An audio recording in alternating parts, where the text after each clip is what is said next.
윤 대통령은 자유와 연대를 핵심 키워드로 내세우며 국제사회에서 우리나라의 책임을 강조했는데요. 뉴욕 현지에 나가 있는 취재기자 연결해 보겠습니다. 방준혁 기자.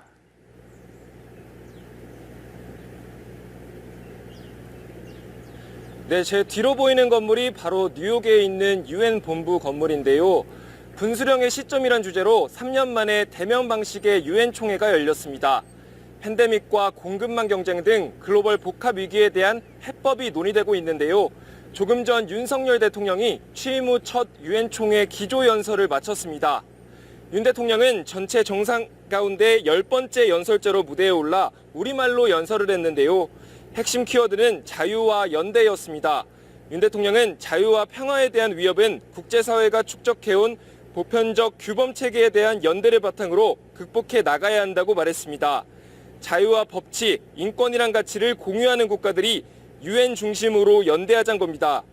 윤 대통령은 특히 국제사회 책임 있는 일원으로서 우리나라의 역할을 강조했는데요. ODA 등 우리나라의 국제사회 공헌 내용을 소개하며 보건안보 분야 기여를 확대하겠다고 강조했습니다. 의 노력 덕분에 대한민국은 이렇게 성장할 수 있었습니다. 그러므로 대한민국은 세계 시민의 자유 수호와 확대, 그리고 평화와 번영을 위해 유엔과 함께 책임을 다하겠습니다.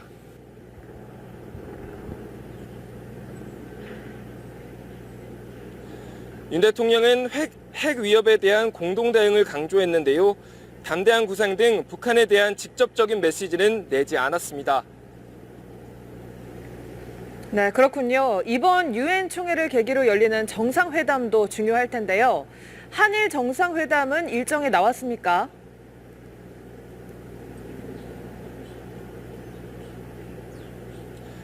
네, 그렇습니다. 이번 뉴욕 순방의 하이라이트는 바로 한일 또 한미 정상회담일 텐데요. 한일 회담의 경우 아직까지 일정이 조율 중입니다. 앞서 흔쾌히 합의했다는 우리 측 발표와는 달리 일본은 계속해서 유보적인 태도를 취하고 있는데요. 기시다 일본 총리는 UN 총회 출국길에 영국, 터키, 이란 등 각국 정상과 회담을 한다면서도 한국과의 회담을 두곤 아직까지 결정된 게 없다고 말했습니다. 우리 측은 정상회담을 한다는 입장에는 변함이 없습니다.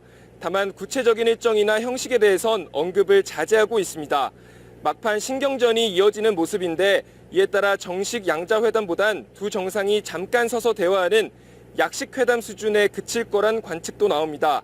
한미 정상회담의 경우 지난 5월 바이든 대통령의 방한 이후 넉 달 만인데요. 미국 인플레이션 감축법에 따른 후속 조치가 논의될지 관심이 모아지고 있습니다. 지금까지 뉴욕에서 연합뉴스TV 방준혁입니다.